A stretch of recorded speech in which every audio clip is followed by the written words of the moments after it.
సోభి మచ్చలు రావడానికి గల కారణాలేంటో ఇప్పుడు తెలుసుకుందాం. చర్మం లోపల ఉండే మెలసీజియా ఫర్ అనే ఫంగస్ వల్ల ఈ వ్యాధి వస్తుంది. ఇది చర్మం మీద ఉండే నూనెలను, మృత కణాలను ఆహారంగా తీసుకుంటుంది. ఈ ఫంగస్ మాత్రం అందరి చర్మంలోనూ ఉన్న కొంతమందిలో మాత్రం ఇబ్బందులకు గురిచేస్తుంది. దీని ప్రభావం ఎక్కువగా ఉన్నప్పుడు కొందరి శరీరం మీద మచ్చలు వస్తాయి. వాతావరణం తేమగా, వేడిగా ఉన్నప్పుడు ప్రధానంగా వేసవిలో ఈ వ్యాధి కనిపించడానికి అవకాశం ఉంది. అయితే వాస్తవానికి ఇది ఫలానా కారణంగా వస్తుందని ఇప్పటికీ నిర్ధారించలేదు. తెల్ల మచ్చలు కనిపించడం వల్ల నలుగురిలోకి వెళ్లడానికి కొంత ఇబ్బందిగా అనిపించడం సాధారణం.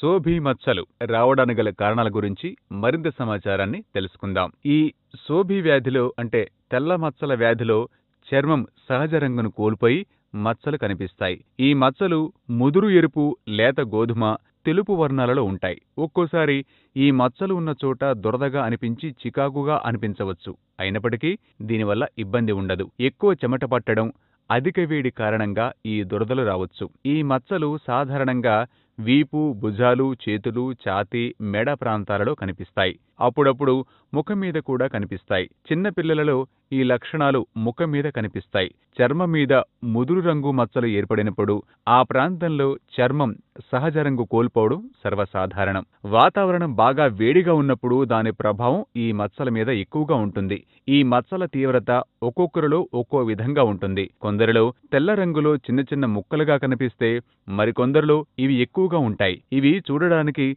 సహజంగానే అనిపించినప్పటికీ ఒక్కోసారి సమస్యాత్మకంగా ఉంటాయి.